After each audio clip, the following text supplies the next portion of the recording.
આ ગુજરાતી વ્યાકરણ અને કાવ્યશાસ્ત્રના મુખ્ય તત્વો પર એક ઝડપી નજર છે.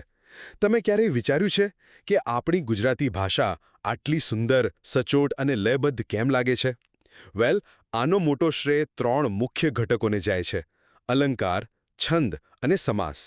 તો ચાલો આ 3ને આપણે ફટાફટ સમજી લઈએ. તો પહેલું છે અલંકાર. સીધી ભાષામાં કહીએ તો આ ભાષાના ઘરેણાં છે જે વાતને શણગારે છે. એના 2 મુખ્ય પ્રકાર છે.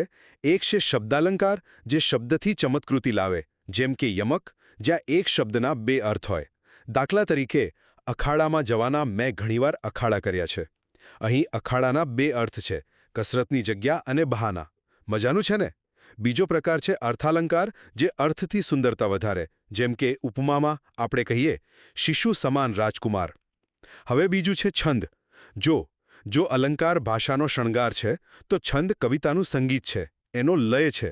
આના પણ 2 પ્રકાર છે: અક્ષરમેળ, જેમાં અક્ષરોની ગણતરી થાય છે, જેમ કે શિખરણી છંદમાં હંમેશા 17 અક્ષર હોય, અને બીજો છે માત્રામેળ, જેમાં ઉચ્ચારના સમય એટલે કે માત્રા ગણાય છે, જેમ કે દોહરો છંદ.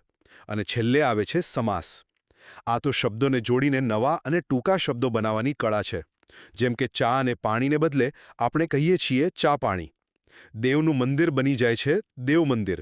અને ગજાનન જેવો શબ્દ, આનો અર્થ છે જેનું મુખ હાથી જેવું છે તે, એટલે કે ગણેશજી. જોયું? આખા વાક્યનો અર્થ એક જ શબ્દમાં. ટૂંકમાં, અલંકાર, છંદ અને સમાસ જ ગુજરાતી ભાષાને સૌંદર્ય, સંગીત અને સંક્ષિપ્તતા બક્ષે છે.